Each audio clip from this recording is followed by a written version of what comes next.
Congresista Lenny Bazán, buenos días por ahí. Un gusto tenerlo aquí en Centro Trujillo. Gracias por su tiempo. Sí, muchas gracias, Valerie. Para nosotros siempre es oportuno poder comunicarnos a través de los medios hacia la población y no solamente mostrar nuestra preocupación por los problemas que estamos viviendo y que esta pandemia las ha desnudado totalmente, sino también algunas propuestas de solución que se vienen trabajando en nuestra calidad de congresista. Así es, la pandemia está alterando todos los niveles de vida, todos los aspectos de la vida de los ciudadanos, ¿no?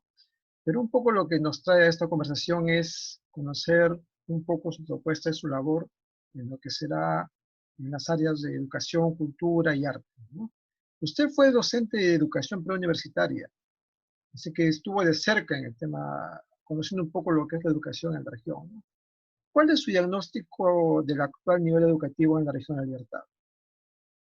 En principio es deficiente, ¿no? Es deficiente y desigualitario, porque no es lo mismo, por ejemplo, bajo mi experiencia, de repente contar con la presencia de un alumno, con los aprendizajes previos que tiene, que viene de la zona rural, a los alumnos que están formándose en la costa o en algunas ciudades. Entonces, hay una desigualdad porque la educación en la zona rural, más allá de que haya mejorado en los últimos años la infraestructura de los colegios, es que la información y la tecnología no llegan hacia allá todavía, tal como lo estamos viviendo en este momento, cuando se está haciendo una educación virtual, una educación remota, y nos damos cuenta que la verdad hay muchos niños y niñas que no están recibiendo estas clases virtuales, porque hay lugares, la verdad que incluso la radio es difícil para que llegue,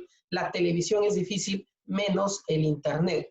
Entonces, ahí hay una desigualdad, y no hablo solamente de la educación a nivel primario, secundario, sino incluso superior, como son los institutos tecnológicos que no cuentan, no solamente con el personal suficiente y calificado y especializado, que de repente en la ciudad existe, sino también no cuentan con los laboratorios, no cuentan con los materiales adecuados para su formación. Pese que también en las ciudades tenemos esas limitaciones,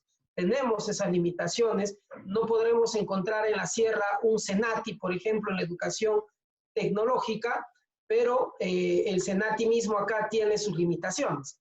Entonces, a eso me refiero, y también, obviamente, a la educación básica regular, ¿no? Entonces, hablo deficiente porque todo nivel tiene sus limitaciones, en todo nivel, sea costa, sierra o selva, tiene sus limitaciones. Y desigualitaria, porque pese a que es deficiente, todavía hay una desigualdad. O sea, hay algo peor, pero hay algo más peor todavía, ¿no? De lo que estamos viviendo. Y eso obedece, obviamente, a muchas razones que seguro lo podemos también mencionar. Pero, pero entre ellas, sí. En el aspecto, precisamente, eso es parte del diagnóstico que quería que usted nos brinde, ¿no? Porque usted está de cerca. Eso en el aspecto del sistema. Y respecto a los alumnos, obviamente cuando uno es docente también está en contacto con estudiantes, ¿cierto? De diverso tipo. ¿Cuál es el talón de Aquiles de los estudiantes liberteños? Me mencionaste la pregunta, se trabó. ¿Cuál es el talón de Aquiles de los estudiantes liberteños? ¿Cuáles son las carencias que, digamos, uno se encuentra como profesor en los estudiantes?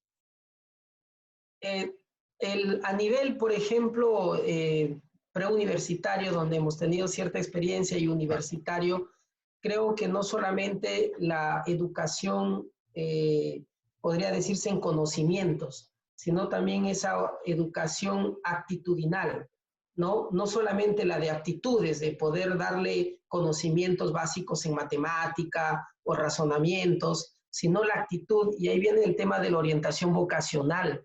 Muchos jóvenes, la verdad, no están orientados adecuadamente para poder fijarse cuál es su horizonte o hacia dónde quieren ir y qué es lo que deberían de estudiar de acuerdo a sus fortalezas, a sus habilidades.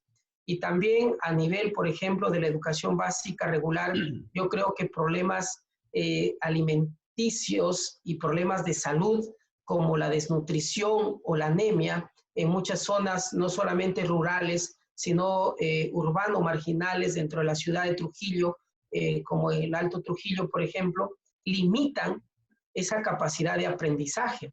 Entonces tenemos altos grados de desnutrición crónica y anemia que no permiten, por ejemplo, la concentración o la atención debida de nuestros estudiantes. Entonces, yo puedo resumir que las razones o el talón de Aquiles fundamental, hablo de la mayoría, no hablo de los grupos que sí pueden estar de repente en muy buenas condiciones alimentarias, pero hablo de la mayoría que tiene problemas, uno, de salud, problemas de cuerpo saludable, y eso demanda la falta de atención. Y el otro tema también, un tema de orientación. Y la otra situación, creo yo, es el tema de la motivación misma que puede sufrir por parte del docente. Hay docentes que no están asumiendo ese rol de motivación hacia sus estudiantes para poder enfocarse en su aprendizaje. Claro. Usted tiene una propuesta bastante interesante, que es lograr un incremento para educación del presupuesto nacional que llegue a un 6%. Esta propuesta ya se ha escuchado de otros candidatos o otros congresistas. Entonces, la pregunta cae de madura, ¿no? ¿Existen posibilidades reales para que se concrete esta propuesta de aumentar el presupuesto en educación? Mira, yo creo que sí. Y esta pandemia nos ha demostrado de que el país tiene que apostar en las necesidades esenciales del ser humano.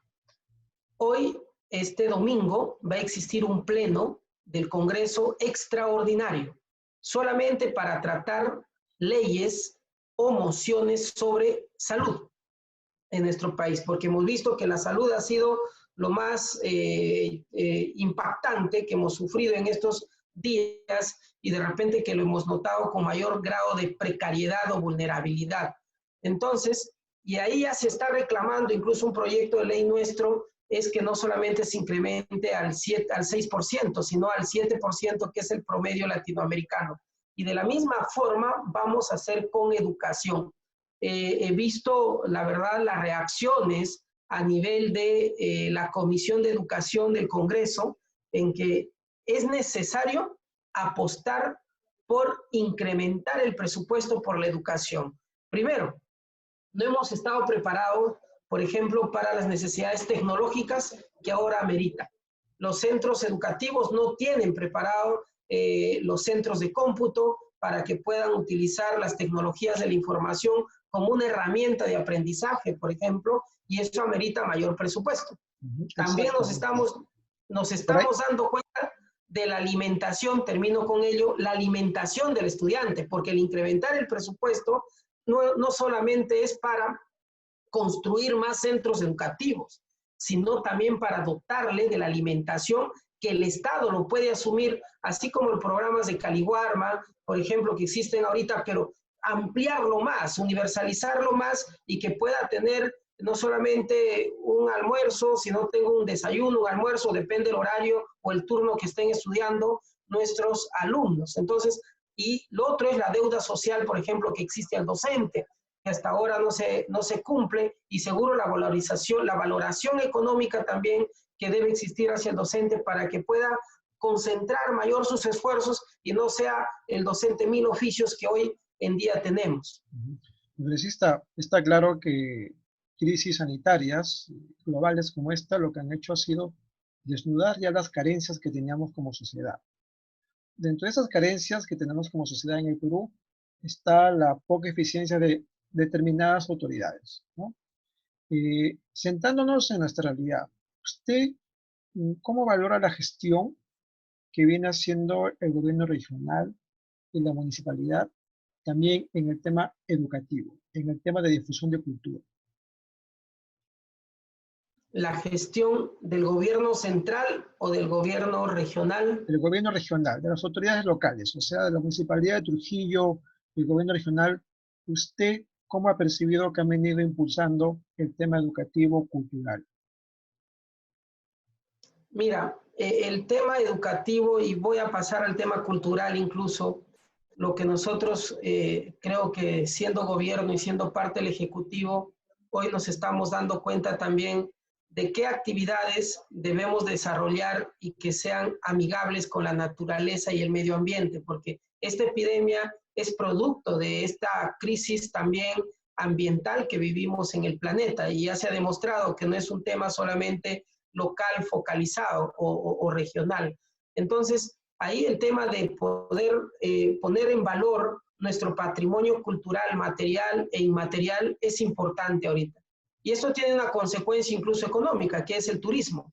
Y eso nos puede generar, la verdad, enormes ingresos y tener un modo de vida más amigable con la naturaleza. Entonces, el tema cultural es importante. El otro es la desatención al arte y al artista, ¿no? Esta pandemia nos ha demostrado que el artista es una de las personas, de repente uno de los sectores más vulnerables que tenemos y no tenemos una política a favor de ellos, ¿no? Ahora estamos prácticamente pidiendo migajas o pidiendo limosna a favor del artista cuando eso no debe ser. ¿Eso qué quiere decir? Que estructuralmente no tenemos una política favorable a ellos y el artista se ha convertido pues en uno de los sujetos más vulnerables que tenemos en nuestra sociedad peruana.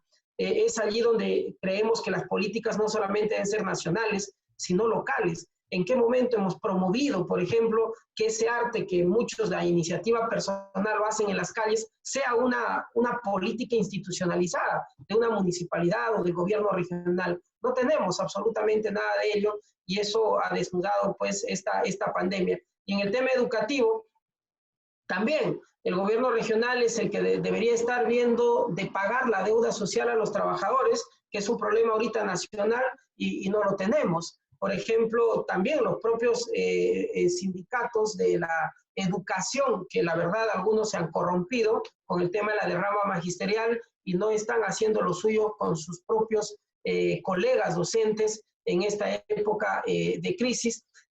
La verdad, como tú mencionabas, esta pandemia ha desnudado no solamente la vulnerabilidad de nuestro sistema como estructura en todos los niveles, sino también la ineficiencia de nuestras autoridades y lo cuán malditos son en época de pandemia cuando se dedican a pensar en robar y roban a los más necesitados.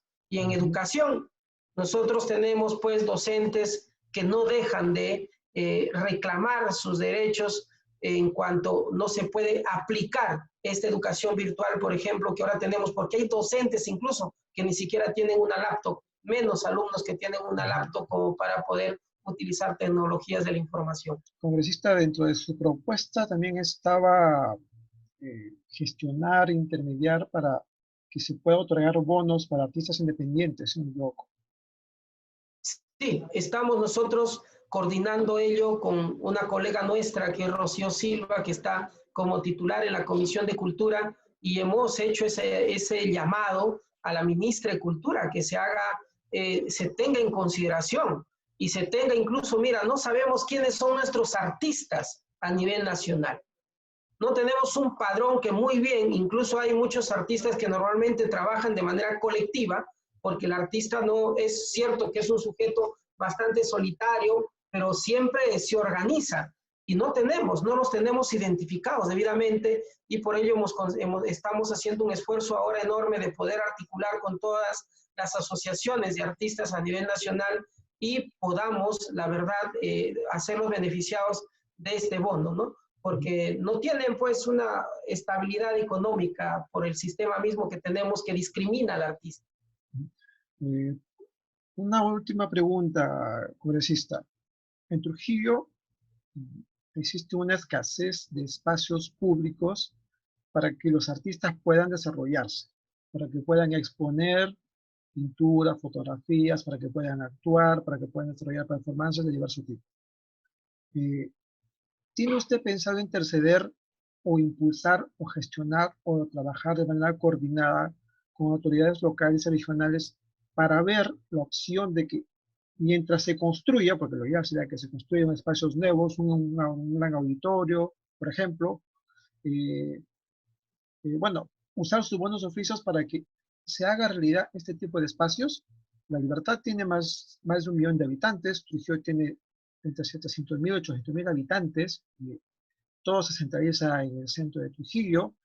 Falta actividad de arte y cultura en los distritos y provincias de la región. Entonces, sería bueno a ver si a través de usted o quizá toda la bancada multipartidaria de la Libertad tenga un objetivo fijo como es este, ¿no?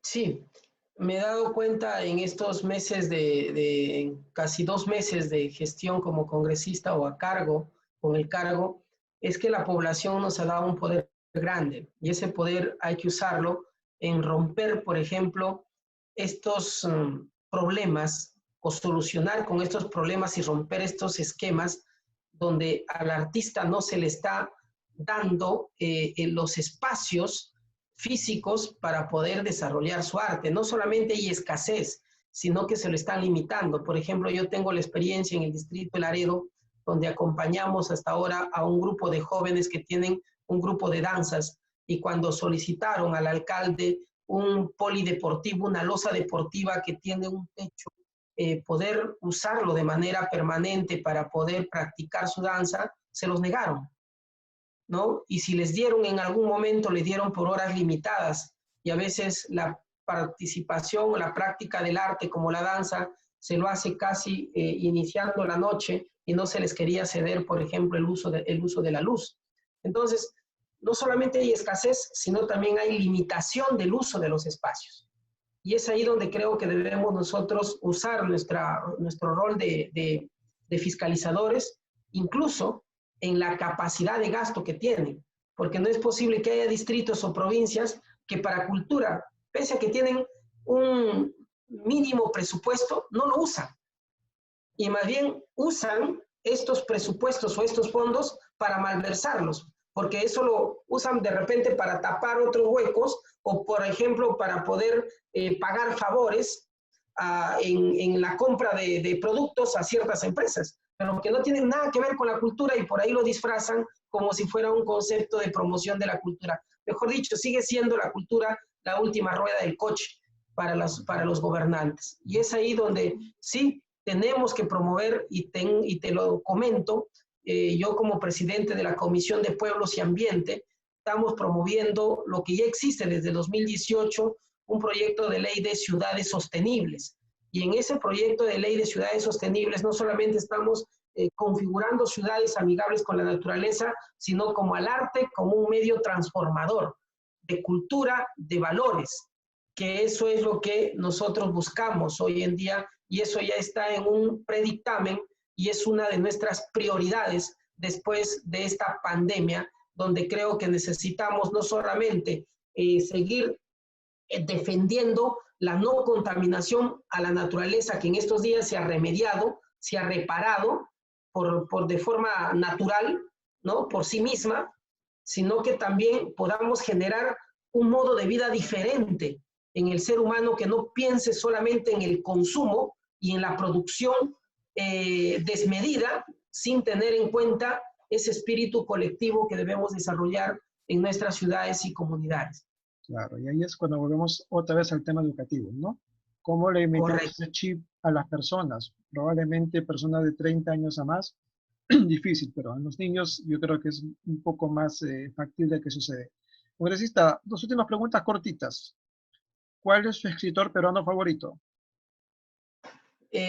José Carlos Mariátegui y González Prada. La verdad, González Prada, ambos no solamente son escritores políticos, sino también son poetas, ¿no? Son literatos y eso es lo que nos ha llamado bastante la atención. ¿Y cuáles son su pintor o pintora regional o peruana favorita? En pintores, el señor, por ejemplo, está viendo algunas obras de Gerardo Chávez. se llama Chávez, ¿no? Que pinta en el extranjero, pero viene a exponer también acá al Perú. Y también he visto en Huamachuco, la verdad, a un amigo, no recuerdo su nombre ahorita, pero es parte de una asociación de escritores y artistas allá, que está haciendo muy buenas pinturas, ¿no? Es una pintura un poco más folclórica, propia de la serranía, del ámbito rural, pero con una modernidad tal que la verdad es impresionante. Ujú. Nuresita, muchas gracias por su tiempo y a ver si conversamos en otra oportunidad para los avances de lo que hemos conversado hoy día, ¿ok?